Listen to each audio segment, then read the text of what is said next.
Hello students, आप पढ़ रहे हैं जीव विज्ञान कक्षा 11 का दूसरा चैप्टर जीव जगत का वर्गीकरण के बारे में। ठीक है, तो आइए देखते हैं इसकी अगली हेडिंग मोनेरा जगत के बारे में, जिसे विटेकर ने दिया था 5 जगत वर्गीकरण के अंतर्गत, जिसमें मोनेरा प्रतिष्ठा फंजाई के अध्ययन का आप इसमें चैप्टर में अध्ययन करेंगे। उसके बाद आप आगे प्लांटी और एनिमिलिया के बारे में पढ़ेंगे। तो आइए स्टार्ट करते हैं इसका मोनेरा जगत के बारे में। ध्यान से आप समझें जगत मोनेरा क्या है, इसमें किसको रखा गया है। सभी बैक्टीरिया मोनेरा जगत के अंतर्गत आते हैं।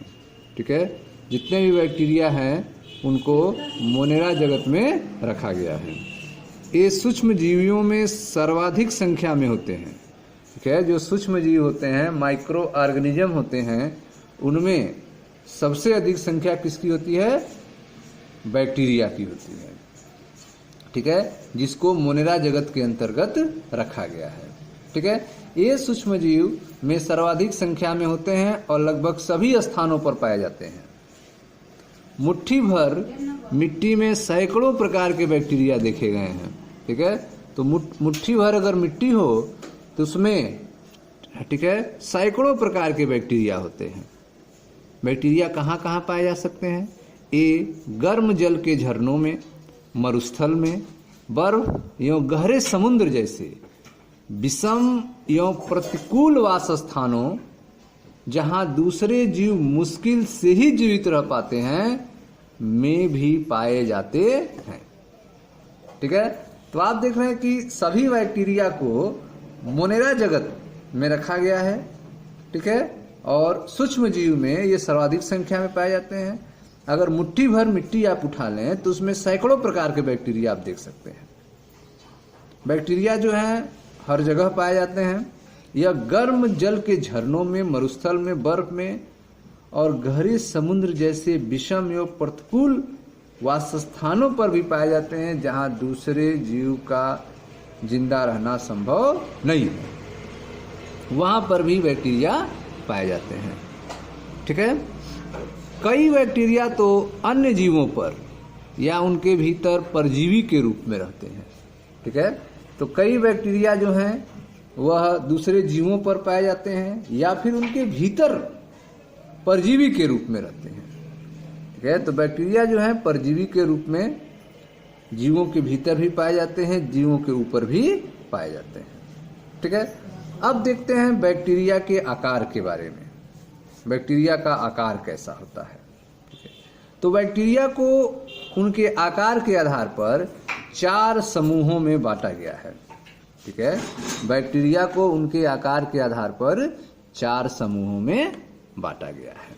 ठीक है, गोलाकार बैक्टीरिया जिसे कोकस कहते हैं। इन सारे बैक्टीरिया को एक साथ कहना हो तो आप बहुवचन यूज करेंगे, कोकाई। ठीक है, छड़ाकार बैक्टीरिया जो छड़ के आकार के होते हैं उनको बैसिलस कहते हैं अकेले को, और सबको कहना होगा तो बैसिलाई कहेंगे। ठीक है, कामा के आकार का बैक्टीरिया विब्रियम, बहुवचन में विब्रियो कहते हैं इसको। ठीक है, यह आप देखें स्पाइरिला सर्पिलाकार ये होते हैं, जिसे स्पाइरिलम कहेंगे, बहुवचन में स्पाइरिला कहते हैं। ठीक है, तो इस तरह से आप देख रहे हैं कि बैक्टीरिया को उनके आकार के आधार पर 4 समूहों में बांटा गया है। गोलाकार कोकस, छड़ाकार बैसिलस, कामा आकार के विब्रियम और सर्पिलाकार स्पाइरिलम। ठीक है, ये 4 प्रकार हैं बैक्टीरिया के जो आकार के बेस पर आधारित हैं। ठीक है, अब आगे देखते हैं।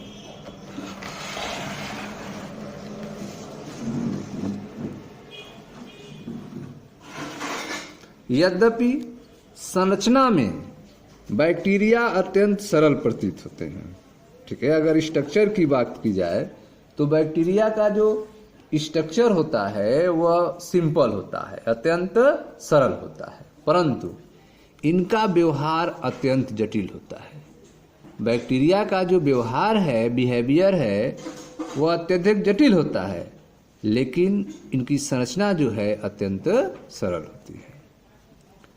उपापचय की दृष्टि से अन्य जीवधारियों की तुलना में बैक्टीरिया में बहुत अधिक विविधता पाई जाती है। ठीक है, अगर चयापचय की बात की जाए, मेटाबॉलिज्म की बात की जाए, उपापचय की बात की जाए, तो उपापचय की दृष्टि से देखा जाए तो अन्य जीवधारियों की तुलना में बैक्टीरिया में बहुत अधिक विविधता पाई जाती है। जैसे देखें, उदाहरण स्वरूप वे अपना भोजन अकार्बनिक पदार्थों से संश्लेषित कर सकते हैं। बैक्टीरिया जो है अपना भोजन अकार्बनिक पदार्थों से तैयार कर सकता है, संश्लेषित कर सकता है। ये प्रकाश संश्लेषी स्वपोषी अथवा रसायन संश्लेषी स्वपोषी होते हैं। बैक्टीरिया जो है वह प्रकाश संश्लेषी भी होता है, स्वपोषी भी होता है, अथवा रसायन संश्लेषी स्वपोषी भी होता है। अर्थात वे अपना भोजन स्वयं संश्लेषित नहीं करते हैं।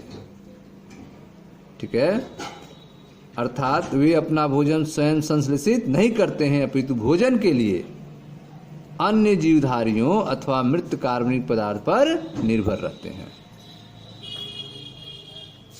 ठीक है, तो इस तरह से आप देख रहे हैं कि बैक्टीरिया जो है संरचना की दृष्टि से अत्यंत सरल होते हैं, इनका व्यवहार जो है अत्यंत जटिल है। उपापचय की दृष्टि से या अन्य जीवधारियों की तुलना में बैक्टीरिया में बहुत अधिक विविधता पाई जाती है। जैसे कि ये अपना भोजन अकार्बनिक पदार्थों से संश्लेषित कर सकते हैं।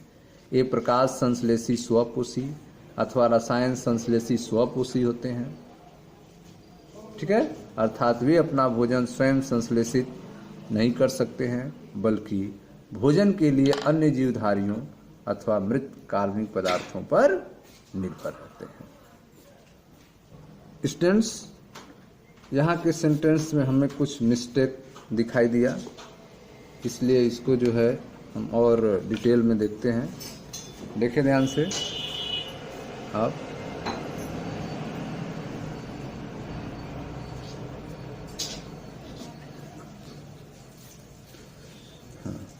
सम of the bacteria are autotrophic.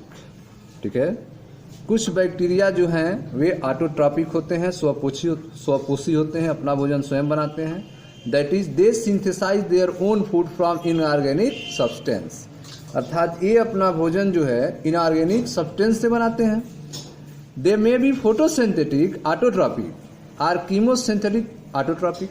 ठीक है, ये जो है बैक्टीरिया फोटोसिंथेटिक ऑटोट्रॉपिक हो सकते हैं, प्रकाश संश्लेषी स्वपोषी हो सकते हैं, अथवा कीमोसिंथेटिक ऑटोट्रॉपिक या फिर रसायन संश्लेषी स्वपोषी हो सकते हैं। ठीक है, the vast majority of bacteria are heterotrophs. अधिकांश जो बैक्टीरिया होते हैं वे क्या होते हैं? हेट्रोट्रॉप्स होते हैं। That is they do not synthesize their own food. अर्थात ये अपना भोजन नहीं बनाते हैं, but depend on other organism or on dead organic matter for food. ठीक है, ये अपना भोजन नहीं बनाते हैं, लेकिन ये फूड के लिए दूसरे ऑर्गेनिज्म पर या फिर डेड ऑर्गेनिक मैटर पर डिपेंड रहते हैं। ठीक है, तो अधिकांश बैक्टीरिया क्या होते हैं? हेट्रोट्रॉप्स होते हैं। यहाँ पे यह मिस्टेक्स था। ठीक है, तो अधिकांश बैक्टीरिया जो हैं वे हेट्रोट्रॉप्स होते हैं। ठीक है, यहाँ पर होना चाहिए था, अर्थात वे अपना भोजन स्वयं संश्लेषित नहीं करते हैं। ठीक है, हेट्रोट्रॉप्स मीन्स परपोषी। अधिकांश बैक्टीरिया क्या होते हैं? परपोषी होते हैं, अर्थात वे अपना भोजन स्वयं संश्लेषित नहीं करते हैं, अपितु भोजन के लिए अन्य जीवधारियों अथवा मृत कार्बनिक पदार्थ पर निर्भर रहते हैं। ठीक है स्टूडेंट्स, हाँ, अब आते हैं इसका अगले मुंडा जगत के आद्य बैक्टीरिया के बारे में पढ़ते हैं। पहले पार्ट में मुंडा जगत का आद्य बैक्टीरिया क्या होता है इसको समझते हैं, समझे ध्यान से। ये विशिष्ट प्रकार के बैक्टीरिया होते हैं, स्पेशल टाइप्स के बैक्टीरिया होते हैं। ये बैक्टीरिया अत्यंत कठिन वास स्थानों जैसे कि अत्यंत लवणीय क्षेत्रों, हैलोफी, जहाँ पे ज़्यादा साल्ट पाया जाता है, साल्टी एरिया, नमकीन एरिया, जिसे हैलोफी कहते हैं, अर्थात कठिन वास स्थान, गर्म झरने, थर्मो एसिडोफिलस एवं कच्छ क्षेत्र मैथोनोजेन में पाए जाते हैं। ठीक है, तो जो आद्य बैक्टीरिया होते हैं वे विशिष्ट प्रकार के बैक्टीरिया हैं और ये बैक्टीरिया अत्यंत कठिन वास स्थानों में पाए जाते हैं, जैसे कि अत्यंत साल्टी एरिया में हैलोफी के रूप में, गर्म झरनों थर्मो एसिडोफिलस और कच्छ क्षेत्र में मैथेनोजन में पाए जाते हैं। ठीक है। आद्य बैक्टीरिया तथा अन्य बैक्टीरिया की कोशिका भित्ति की संरचना एक दूसरे से भिन्न होती है। अगर आद्य बैक्टीरिया की बात की जाए और दूसरे बैक्टीरिया की बात की जाए तो उनमें जो कोशिका भित्ति होती है उसका स्ट्रक्चर जो है एक दूसरे से काफ़ी भिन्न होता है। यही लक्षण उन्हें प्रतिकूल अवस्थाओं में जीवित रहने के लिए उत्तरदायी है। ठीक है। तो यह जो कोशिका भित्ति की संरचना में जो अंतर है, इसी के कारण जो बैक्टीरिया हैं वे प्रतिकूल अवस्था में जीवित रहते हैं। मैथेनोजन अनेक रूमिनेंट पशुओं, ठीक है, जो मैथेनोजन है बैक्टीरिया वह अनेक रूमिनेंट पशुओं के आंत में पाए जाते हैं तथा इसके गोबर से मीथेन का उत्पादन करते हैं। तो मैथेनोजन बैक्टीरिया जो हैं वे गाय भैंसों, जो रूमिनेंट्स एनिमल्स होते हैं, पशु होते हैं, उनके आंत में पाए जाते हैं और इनके गोबर से मेथेन अर्थात जैव गैस का उत्पादन करते हैं। ठीक है। तो आप मुनरा जगत पढ़ रहे हैं जिसमें सभी बैक्टीरिया को रखा गया है। ठीक है। इसमें हमने पहला पार्ट देखा आद्य बैक्टीरिया के बारे में। आइए देखते हैं यू बैक्टीरिया के बारे में। ध्यान से समझें यू बैक्टीरिया, इसका दूसरा पार्ट। हजारों यू बैक्टीरिया अथवा वास्तविक बैक्टीरिया की पहचान एक कठोर कोशिका भित्ति एवं एक कसाव द्वारा की जाती है। ठीक है। तो आप देख रहे हैं कि हजारों यू बैक्टीरिया अथवा वास्तविक बैक्टीरिया की पहचान जो है एक कठोर कोशिका भित्ति एवं एक कसाव के द्वारा किया जाता है।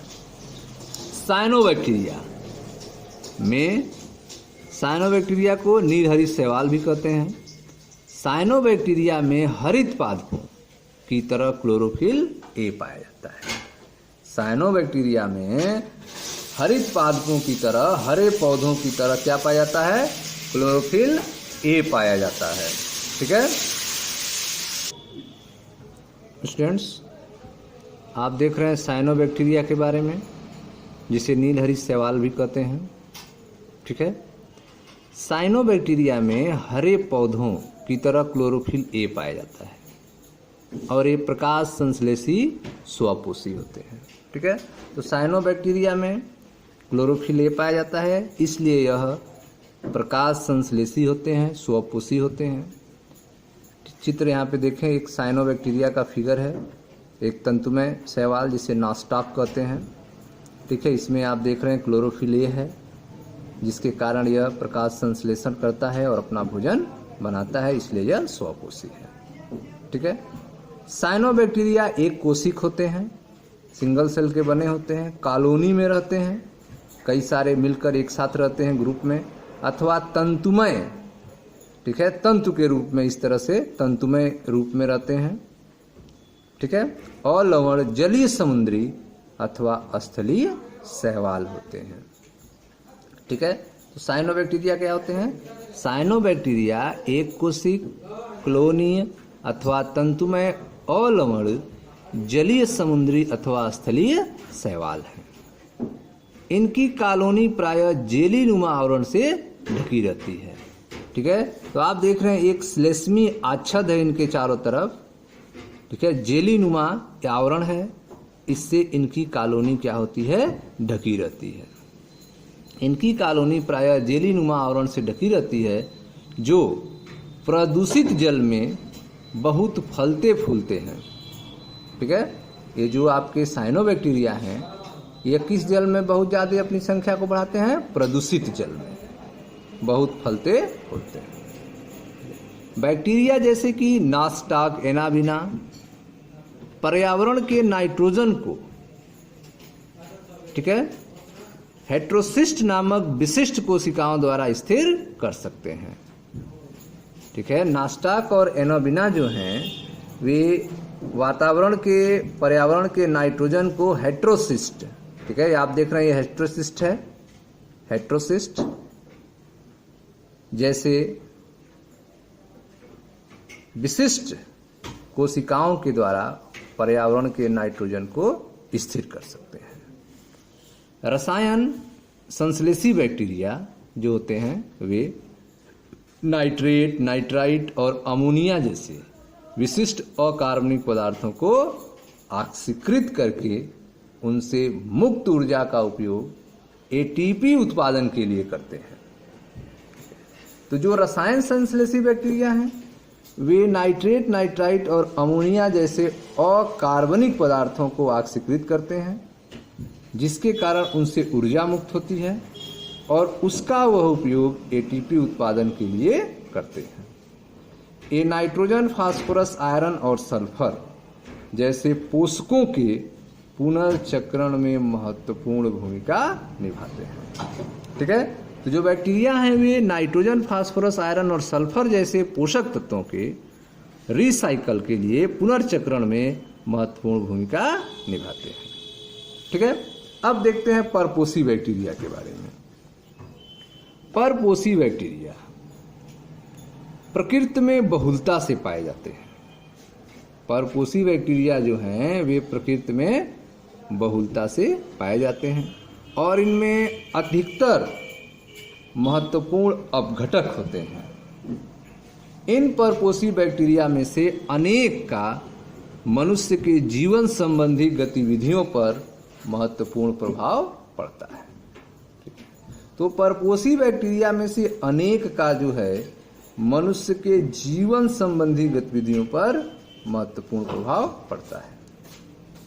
जैसे ये दूध से दही बनाने में, प्रतिजैविकों के उत्पादन में, लेग्यूम पादप की जड़ों में नाइट्रोजन स्थिरीकरण में सहायता करते हैं। कुछ बैक्टीरिया रोगजनक होते हैं जो मनुष्य, फसलों, फार्म और पालतू पशुओं को हानि पहुंचाने का काम करते हैं। विभिन्न बैक्टीरिया के कारण हैजा, टाइफाइड, टिटनस, साइट्रस, कैंकर जैसी बीमारियां होती हैं। ठीक है, तो आप देख रहे हैं कि कुछ बैक्टीरिया जो हैं वे लाभदायक होते हैं जबकि कुछ बैक्टीरिया क्या होते हैं, हानिकारक होते हैं। आगे देखें,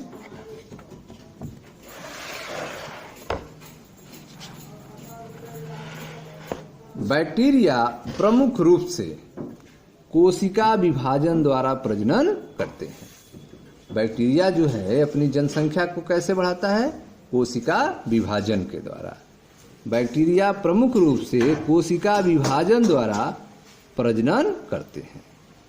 कभी कभी विपरीत परिस्थितियों में ये बीजाणु बनाते हैं। बैक्टीरिया जो है कभी कभी विपरीत परिस्थिति में क्या बनाता है, बीजाणु बनाता है। ये लैंगिक प्रजनन भी करते हैं जिनमें एक बैक्टीरिया से दूसरे बैक्टीरिया में डीएनए का पुरातन स्थानांतरण होता है। ठीक है, लैंगिक प्रजनन में एक बैक्टीरिया से दूसरे बैक्टीरिया में डीएनए का पुरातन स्थानांतरण होता है। ठीक है, तो इस तरह जो है बैक्टीरिया अपनी संख्या को बढ़ाते हैं कोशिका विभाजन द्वारा, यह मुख्य है। लेकिन कभी कभी यह बीजाणु बनाते हैं, लैंगिक प्रजनन भी करते हैं। जैसे देखें, एक बैक्टीरिया है जो विभक्त हो रहा है, एक से दो बैक्टीरिया बन रहा है। डीएनए आप देख रहे हैं, दो डीएनए बन गए हैं। कोशिका झिल्ली को दिखाया गया है, कोशिका भित्ति को आप देख रहे हैं दिखाया गया है। ठीक है, तो एक विभक्त होता हुआ बैक्टीरिया का फिगर आप देख रहे हैं। आइए देखते हैं माइकोप्लाज्मा क्या होता है। माइकोप्लाज्मा ऐसे जीवधारी हैं जिनमें कोशिका भित्ति बिल्कुल नहीं पाई जाती है। माइकोप्लाज्मा ऐसे जीवधारी होते हैं जिनमें कोशिका भित्ति बिल्कुल नहीं पाई जाती है। ये सबसे छोटी जीवित कोशिकाएं हैं जो ऑक्सीजन के बिना भी जीवित रह सकती हैं। ठीक है, माइकोप्लाज्मा जो है ऐसे जीवधारी हैं जिनमें कोशिका भित्ति बिल्कुल नहीं पाई जाती है। ये सबसे छोटी जीवित कोशिकाएं हैं जो ऑक्सीजन के बिना भी जीवित रह सकती है।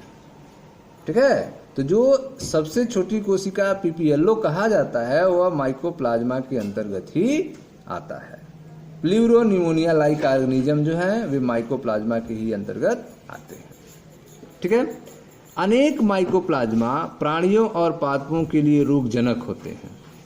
अनेक माइकोप्लाज्मा जो हैं वह पौधों के लिए और एनिमल के लिए क्या होते हैं, रोगों का कारण होते हैं, रोगजनक होते हैं। ठीक है स्टूडेंट्स, तो यह था आपका मोनेरा जगत के बारे में, जिसमें अधिकतर जो है बैक्टीरिया होते हैं। सभी बैक्टीरिया जो हैं इसी के अंतर्गत आते हैं, मोनेरा जगत के अंतर्गत। ठीक है। इसमें आपको आद्य बैक्टीरिया, यू बैक्टीरिया, जिसके अंतर्गत आपने साइनोबैक्टीरिया, परपोसी बैक्टीरिया, बैक्टीरिया के बारे में पढ़ा। ठीक है। फिर बैक्टीरिया का विभाजन कैसे होता है इसको हमने बताया, और लास्ट में इस माइकोप्लाज्मा के बारे में बताया गया। ठीक है। मिलते हैं नेक्स्ट वीडियो में, जहाँ पे प्रोटिस्टा जगत की चर्चा की जाएगी। Thank you.